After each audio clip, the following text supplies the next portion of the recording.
Hello student, मैं Hemant sir the possible MPPSC academy से। मैं उन सभी विद्यार्थियों के लिए वीडियो बना रहा हूं जो विद्यार्थी काफ़ी मेहनत करते हैं, काफ़ी ज्ञान रखते हैं, लेकिन फिर भी उनका सिलेक्शन कहीं ना कहीं अटक जाता है।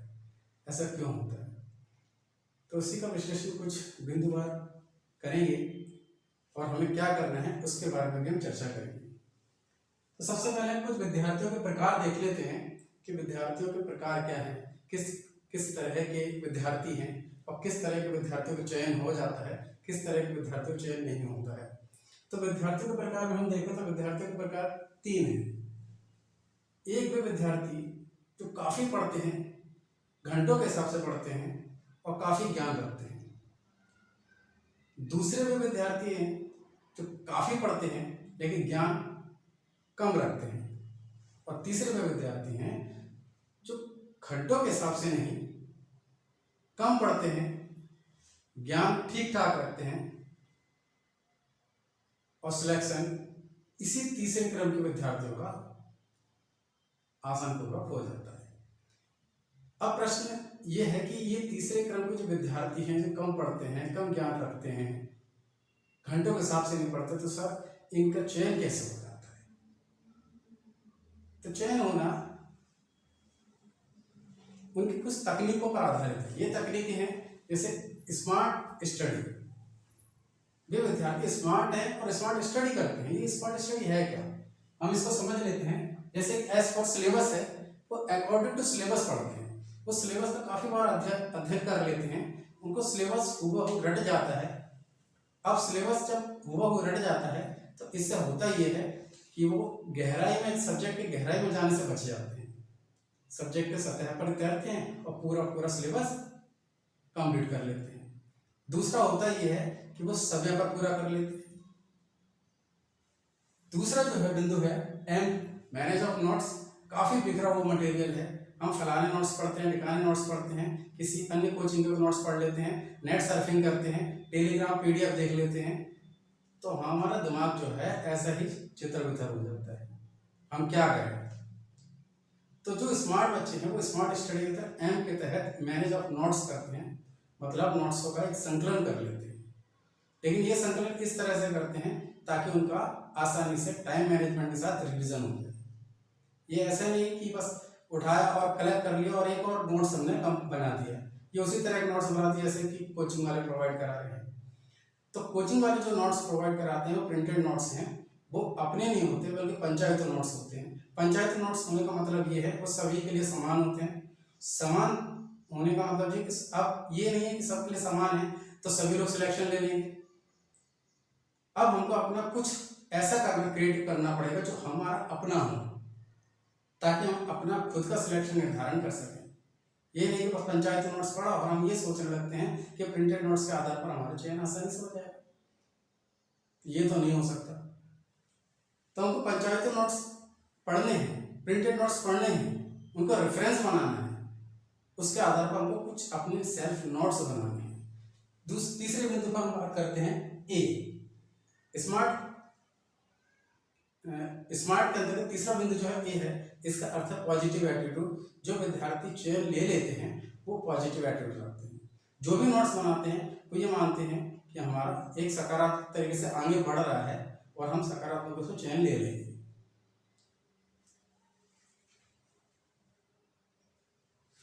अगला बिंदु है आर, रिवीजन। ये स्मार्ट बच्चे जो हैं स्मार्ट स्टडी के अंदर आर, रिवीजन बहुत करते हैं। क्यों? क्योंकि संक्षिप्त नोट्स बनाते हैं, नोट्सों का संकलन एक जगह कर लेते हैं ताकि टाइम के साथ उनका रिवीजन बहुत तेजी से होता है और उनका सिलेक्शन भी आसानी से हो जाता है। अन्य बिंदु है टी, टाइम मैनेजमेंट। वो टाइम के अकॉर्डिंग नहीं, वो टाइम को अपने अनुसार लेकर चलते हैं। ठीक, तो हमको भी स्मार्ट स्टडी करना है, बहुत ज़्यादा पीएचडी नहीं करनी है, डॉक्टरेट हासिल नहीं करनी है, हमको गहराई में नहीं जाना कि सब्जेक्ट के सतह पर तैरना है, पूरा सिलेबस करना है और चयन ले लेना है। अब अगला जो हम बात करने वाले हैं सेल्फ नोट्स की बात करने वाले हैं। सेल्फ नोट्स का मतलब ऐसे नोट्स जो अपने ही होते हैं। ठीक है, ऐसे नोट्स जो आपको धोखा नहीं देंगे, जो आपको एक अलग कैटेगरी में लाकर खड़ा कर देंगे, एक ऐसी कैटेगरी में जहां सिलेक्शन के चांसेस पूरे हैं। अब ये मुद्दा खड़ा होता है कि सर आप भी सेल्फ नोट्स कह रहे हो, हर कोचिंग वाले से ये बोलते हैं कि सेल्फ नोट्स बनाओ, लेकिन बनाए तो बनाए कैसे? ये मुद्दा ज़्यादा ज़्यादा है, ज़्यादा कठिन है कि सेल्फ नोट्स बनाए कैसे। तो सेल्फ नोट्स बनाने के लिए सबसे पहले हम जो बात करते हैं, आप जिस कोचिंग में जा रहे हो या तो घर पर पढ़ रहे हो, सेल्फ स्टडी कर रहे हो, तो आप करेंगे कि कोई भी रेफरेंस बुक ले लें। सबसे पहले एक रेफरेंस बुक बनाएं या प्रिंटेड नोट्स जो किसी अन्य कोचिंग का है उस पर विश्वास करें और ले लें। लेकिन अब किस तरह के नोट्स को आपका चयन करना है या किस तरह की बुक का आपका चयन करना है, इसके कुछ बिंदु हैं, कुछ आधार हैं। ये आधार हैं जैसे कि वो नोट्स, प्रिंटेड नोट्स जो दे रहे हैं, कोचिंग मटेरियल उपलब्ध हो रहा है या जो आपने रेफरेंस बुक बनाई है वो अद्यतन होना चाहिए, मतलब अपडेट होना चाहिए। क्या चल रहा है दुनियादारी में, कुछ अपडेट होना चाहिए। हाँ, ये नोट्स कुछ महीने पहले प्रिंटेड हो जाते हैं तो कुछ पहले तक अद्यतन रहेंगे, उसके बाद का अद्यतन या अपडेट हमको करना पड़ेगा। ये नोट्स बिंदुवार होना चाहिए ताकि हम पढ़ने में आसानी हो सके, समय ज़्यादा ना लगे। पूर्ण सिलेबस पर आधारित, हम जिस कंडीशन की तैयारी कर रहे हैं, जैसे एमपीपीएससी तैयारी कर रहे हैं तो एमपीपीएससी का सिलेबस उसमें पूरा का पूरा समाहित हो, संक्षिप्त भी हो, या तो उसके लास्ट में जो सारांश दिया हो या सिनॉप्सिस जैसे कुछ स्ट्रक्चर फॉर्म दिए गए हों ताकि हम आसानी से उसको पढ़ सकें। अन्य बिंदु पे जाते हैं, सर प्रिंटेड नोट्स काफ़ी नहीं होंगे, तो मेरा आंसर ये होगा कि प्रिंटेड नोट्स काफ़ी नहीं होंगे। क्यों नहीं होंगे? क्योंकि उसका रिवीजन काफ़ी कठिन होता है, हम रिवीजन नहीं कर पाते। क्यों नहीं कर पाते? एक तो उस पर रोचकता नहीं आती है, इतने ब्रॉड होते हैं, इतने विस्तृत लिखे होते हैं कि उनको बार बार पढ़ना आसान नहीं होता। एक ही बात को कई बार लिखते हैं तो वो नोट्स इतना मोटा हो जाता है कि हम बोरियत महसूस करने लगते हैं, वो नोट्स हम बोझिल लगने लगता है। हम पढ़ तो लेते हैं, हमको लगता है कि पूरा पढ़ लिया, लेकिन समयबद्ध हम उसको रिवीजन नहीं कर सकते और पेपर में जाकर रायता फैलेगा और हम सिलेक्शन से दूर हो जाएंगे। तो उन प्रिंटेड नोट्स काफ़ी नहीं है, लेकिन हाँ कुछ हद तक वो हमको आसानी से मंजिल के करीब ले जाते हैं। लेकिन मंजिल के उस पार जाने के लिए हमको सेल्फ नोट्स का सहारा लेना पड़ेगा, सेल्फ नोट्स क्रिएट करना पड़ेंगे। फ्लो, उन प्रिंटेड नोट्स का फ्लो का अभाव होता है, वो कहानी ऐसे नहीं लिखे होते हैं, वो कहीं से भी उठा के कट पेस्ट करके लिखा गया होता है, इसलिए वो फ्लो नहीं बन पाते, कहानी नहीं बन पाती। जब हम उसको पढ़ते हैं तो हमारे दिमाग में कॉन्सेप्ट ही क्लियर नहीं होता है। अगला बिंदु जैसे विस्तृत होते हैं, मैं बात कर चुका हूँ कि विस्तृत होते हैं तो पढ़ने में हमको कठिनाई आती है, हम उसको रिवीजन नहीं कर पाते हैं। और स्मार्ट स्टडी या सिलेक्शन के लिए जरूरी है कि हम उसका रिवीजन बार बार कर सकें। अगला है पंचायत नोट्स। मैं बता चुका हूँ कि प्रिंटेड नोट्स पंचायत होते हैं, इसका मतलब वो सभी के लिए एक समान मटेरियल उपलब्ध कराते हैं। आप ऐसा नहीं है कि आप पढ़ेंगे या सभी जो कोचिंग में सर पढ़ रहे हैं तो उसी नोट्स को पढ़ के सारे लोग सिलेक्शन ले लेंगे, तो ऐसा भी नहीं, कुछ ही बच्चे सिलेक्शन लेते हैं। या तो हो सकता है कि उस कोचिंग में से एक विद्यार्थी से चयन नहीं ले पाता है, तो आप चयन कौन से लेते हैं? जो सेल्फ नोट्स बनाते, सेल्फ नोट्स क्रिएट करते हैं। अब सेल्फ नोट्स बनाए कैसे? तो सेल्फ नोट्स बनाने के लिए 3 बिंदु तो हम सभी कोचिंग या सभी टीचर्स बताते हैं कि भूमिका, विषय वस्तु और निष्कर्ष के आधार पर हमको नोट्स बनाने ही बनाने हैं।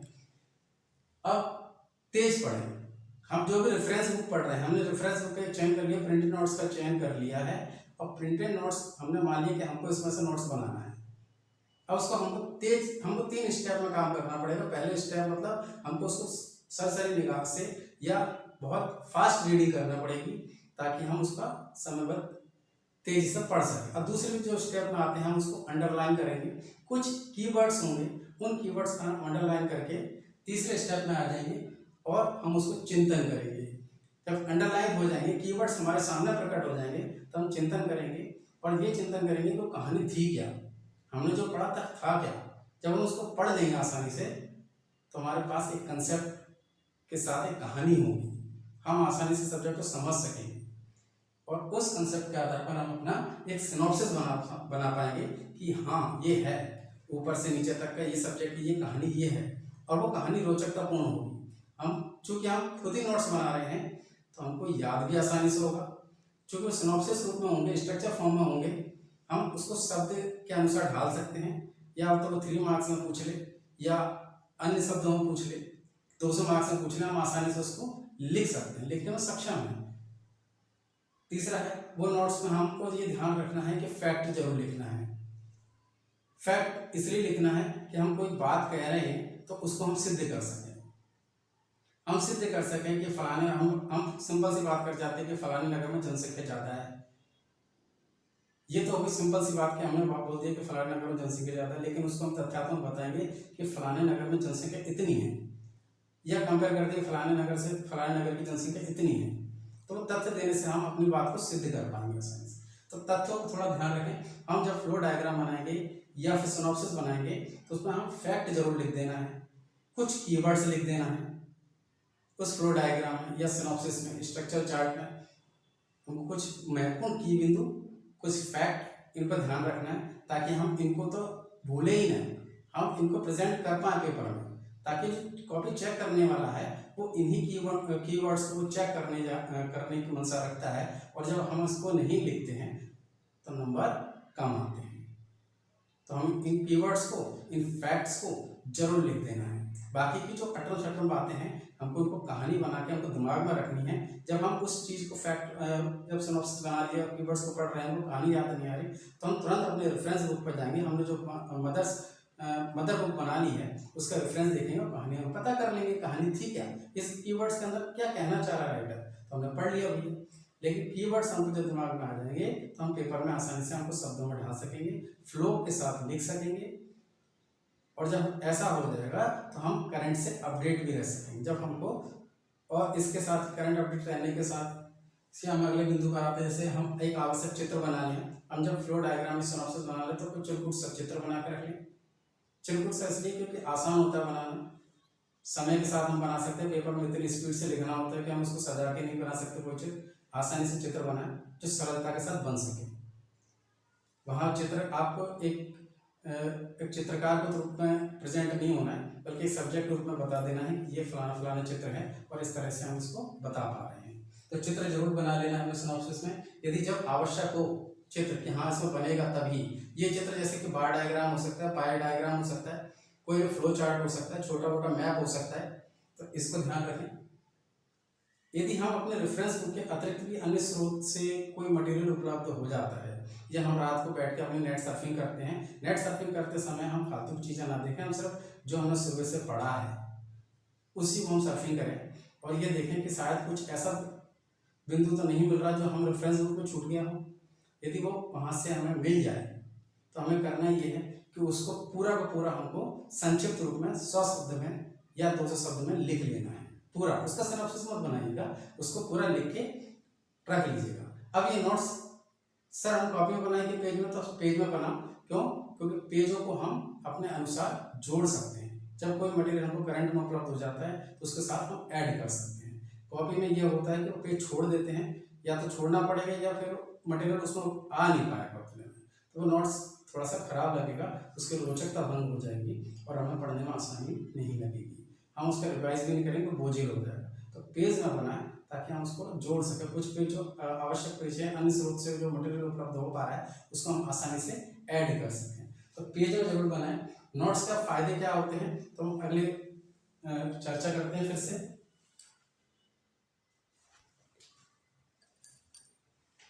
अगले बिंदु पर हम चर्चा करने वाले थे, तो अगला बिंदु है सेल्फ नोट्स के फायदे क्या हैं। सेल्फ नोट्स के काफ़ी फायदे हैं। सेल्फ नोट्स बनाएंगे तो हम सबसे पहली बात तो सिलेक्शन करीब हो जाएंगे और फायदे देखते हैं। फायदे जब देखते हैं तो हमें पता चलता है कि हम रिवीजन आसान हो जाता है, हम बार बार रिवाइज कर पाते हैं, किसी चीज़ को टाइम से कर पाते हैं, हमारी स्पीड बढ़ जाती है। किस चीज़ की स्पीड बढ़ जाती है? जब हम अपने नोट्सों का अपने हाथों से बनाते हैं तो हमारी राइटिंग की स्पीड बढ़ती है, हमारी राइटिंग साफ सुथरी होने लगती है, हमारा अंगूठा या उंगलियां दर्द करना बंद कर देते हैं। जब हम पेपर में बहुत तेजी के साथ लिखते हैं तो हमारे अंगूठा उंगली दर्द करते हैं, हम इरिटेट होने लगते हैं। तो हम जब पहले से करेंगे तो हमारी एक प्रैक्टिस है, नोट्स के नोट्स बन जाएंगे, हमारी राइटिंग की स्पीड भी होगी, राइटिंग साफ सुथरी भी आएगी, हमारा जो पेन है उससे भी हमको मुक्ति मिलेगी, याद अच्छी तरह से हो जाएगा। क्यों? क्योंकि हम रिवीजन बार बार कर पा रहे हैं, हर बिंदु हमको बराबर से याद है। जब हम सोते में भी कोई उठा के पूछ लेगा भैया बेटा ये सुनाओ, तो हमको आसानी से याद रहेगा पूरा। पेपर में भी अच्छी तरह से लिख पाएंगे। हम जब नोट्स बनाएंगे तो हम उसको कहानी, तीसरा बिंदु जो था चिंतन करना, चिंतन के साथ हमारे कंसेप्ट जब बन जाएंगे तो हम किसी भी चीज़ को नोट्स पेपर में लिख रहे होंगे या नोट्स बना रहे होंगे, जो भी कर रहे होंगे, तो एक फ्लो के साथ हम लिख पाएंगे, एक फ्लो आएगा। फ्लो आने से होता ये है कि जब चेक करने वाला है तो उसको पढ़ने में आनंद आता है। यदि कोई टूटी फूटी बात हो तो उसको आनंद महसूस नहीं होता, वो नंबर हमको कम देता है। शब्दों में उत्तर सजाना, जब हम अपने नोट्स को खुद बनाएंगे तो हमको शब्द भी अच्छे अच्छे चयन करना आ जाएगा और हम उत्तर को अपने शब्दों के अनुसार ढालना और शब्दों का सही समय पर सही शब्दों का सिलेक्शन करना भी आसानी से आ जाएगा। अगला है पेपर समय पर कर पाएंगे। जब हमारे सारे बिंदु हमारे दिमाग के अंदर होंगे, मस्तिष्क छपे होंगे, प्रिंटेड होंगे, तो हमको किसी भी चीज़ की ऐसे ज़रूरत नहीं होगी कि हम बहुत ज़्यादा अपने दिमाग पर जोर डालें, तो ऑटोमेटिक स्वतः ही निकलेंगे। ठीक है, तो हम पेपर समय पर कर पाएंगे, पूरा का पूरा कर पाएंगे, क्योंकि आपका कंसेप्ट भी है, फ्लो भी है, शब्दों का चयन भी है, आपने रिवीजन भी काफ़ी बार कर चुके हो, आपका प्रिंटेड हो चुका है दिमाग में, तो जब प्रश्न कोई सामने आएगा तो आसानी से आप उत्तर दे पाएंगे और पूरा पेपर एक समय के साथ होंगे। अगला है नोट्सों को जो बनाने वाले हो, नोट्स जो बनाने जा रहे हो बहुत जल्दी से बनाएं। क्यों? क्योंकि आप ऐसे नहीं सोच के चलें कि भैया इतना सारा समय है तो हम आराम से बनाएंगे, आज एक बिंदु को बनाते हैं, कल भी हम उसी बिंदु पर चर्चा कर नोट्स बनाएंगे या परसों उसी बिंदु बनाएंगे, तो ऐसा नहीं। आज हम लगभग आधी यूनिट, ये मान लें कि आधी यूनिट खत्म करना है। क्यों? क्योंकि हमको बनाना तो उसी रेफरेंस बुक से या रेफरेंस प्रिंटेड नोट से है, तो हम आसानी से उसको पढ़ो और उसको संक्षिप्त बना लिख लो, जो भी पढ़ो उसको लिख लो, बस वही नोट्स है आपका। ये नहीं कि आपको 10 मटेरियल से पढ़ लिया, कौन सी अच्छी चीज़ मिली आपने लिख लिया। भूमिका जरूर, भूमिका में आप कोई भी पृष्ठभूमि आपको पता होना चाहिए या फिर कोई परिभाषा आप जरूर लिख लें। ठीक है, अगली बात हम जो करें नंबर 8 है कि सिलेबस बार बार देखें। सिलेबस बार बार देखने से होता क्या है, आप करंट से आसानी से जोड़ पाते हो, आप सब्जेक्ट को अद्यतन कर पाते हो। ठीक है, अब अद्यतन करने का आवश्यकता इसलिए है क्योंकि हम सब्जेक्ट को यदि समझ रहे हैं तो हम आसपास के माहौल, आसपास के वातावरण से आसानी से कनेक्ट कर पा रहे हैं। यदि हमको सब्जेक्ट समझ ही नहीं होगी तो हम सब्जेक्ट को जोड़ ही नहीं पाएंगे, और इसी जुड़ाव के आधार पर जो चेक करने वाला है वो आसानी से जान लेता है कि उसको सब्जेक्ट को पकड़ है, सब्जेक्ट को समझ रहा है, इसलिए वो बाहरी वातावरण से उसको जोड़ पा रहा है। और ज़्यादातर जो कुछ सब्जेक्ट ऐसे हैं जैसे पॉलिटी हुआ है ना, ये अद्यतन प्रश्नों पर ही आधारित, जो प्रश्न चल रहे होते हैं वातावरण में वही प्रश्न पूछ लिए जाते हैं, और प्रश्नों में अक्सर करंट वाले प्रश्न भी आते हैं। हम सिलेबस के आधार पर देखते हैं कि ये सब्जेक्ट है, ऐसे कैसे आ जाएगा, जो सब्जेक्ट के प्रश्न है वही आ जाएंगे, ऐसा नहीं है। जो पॉलिटी पढ़ रहे हैं हम, जैसे और भी कुछ सब्जेक्ट है, साइंस सब्जेक्ट है, साइंस टेक है, यहाँ से कुछ विषय ऐसे हैं जो अद्यतन वातावरण जो चल रहा होता है, माहौल जो चल रहा होता है, उसी पर आधारित कुछ प्रश्न आ जाते हैं। ठीक है, जैसे कुछ संविधान में यदि कोई छेड़छाड़ हो रही है, संविधान को संशोधन हो रहा है, तो उसी से संबंधित कुछ प्रश्न पूछ लिए जाएंगे। ठीक है, और ये ऐसे प्रश्नों की संख्या ज़्यादा रहती है। ठीक है, मेंस पढ़ने और मेंस के नोट्स बनाने से ये फायदा भी है, हम हमारे जो प्री है, आजकल जो प्री का जो पैटर्न चेंज हो रहा है, हम कंसेप्ट बेस्ड हो रहे हैं प्रश्न। हम जब मेंस की तैयारी करेंगे तो प्री भी आसानी से निकाल पाएंगे। यदि हम प्री पर भी फोकस रहेंगे तो प्री से भी चूक जाएंगे। हमको फैक्ट नहीं पढ़ना, हमको लूसेंट नहीं पढ़ना, हमको कंसेप्ट भी क्लियर करना है, हमको चिंतन भी करना सब्जेक्ट के बारे में। जब हम कंसेप्ट क्लियर हो जाएंगे तो हम मेंस के भी या प्री भी आसानी से निकाल पाएंगे, जो कि आज के समय में एक जटिल समस्या बनती जा रही है। धीरे धीरे कठिन पेपर आ रहा है, जिस तरह का पेपर का स्तर होगा उस तरह से कई बच्चे परेशान हैं कि सर कहाँ से प्रश्न पूछे जा रहे हैं, तो मेंस से पूछे जा रहे हैं। जब आप मेंस की तैयारी अच्छी तरह से कर लेंगे तो प्री के कुछ प्रश्न कंसेप्ट बेस्ड हैं, उनको आसानी से कर लोगे। ठीक है, जो मेंस दिए रहते हैं बच्चे को आसानी से, इसलिए प्री ज़्यादा नहीं पढ़ते लेकिन फिर भी प्री निकाल लेते हैं। जो बच्चे प्री कर रहे होते हैं उनका प्री निकलते ही नहीं है कि सर इस बार तो इतना जा रहा है, हमारा इतना रहेगा, क्योंकि उनको कंसेप्ट क्लियर नहीं, वो प्री के फैक्ट ही पढ़ते रहेंगे। जो मेंस देंगे उनको कुछ कंसेप्ट क्लियर है तो आसानी से उन कंसेप्ट बेस्ड प्रश्नों को हल कर लेते हैं, प्री भी आसानी से निकाल लेते हैं। प्री में उनको बहुत ज़्यादा मेहनत नहीं करना पड़ती। तब ये जरूर कर लीजिएगा, और जो बोर्ड पर लिखा है यदि आप नहीं लिख पाए हैं तो मैं इसको स्क्रीनशॉट या फोटो इसका PDF बना के यूट्यूब के लिंक में डाल दूंगा, तो आप वहाँ से देख लें क्या क्या लिखा है, क्या क्या सिनॉप्सिस बना है। ये भी सिनॉप्सिस ही है, आपको भी ऐसे सिनॉप्सिस अपने सेल्फ नोट्स का ही बनाना है, और अन्य जो स्रोत से मटेरियल मिलेगा उसको आपको पेज में लिख लेना है पूरा का पूरा संक्षिप्त में। कितने शब्दों में प्रश्न पूछा जा रहा है। तो शब्दों का विशेष ध्यान रखें। और अगले वीडियो में हम जो प्री एमपीएससी मेंस के सब्जेक्ट के बारे में हम शुरुआत करते हैं। ठीक है, तो आप इससे जुड़े रहिए और अगले सब्जेक्ट पर फिर हम चर्चा करेंगे। और ठीक है, लाइक सब्सक्राइब भी कर दीजिएगा। धन्यवाद।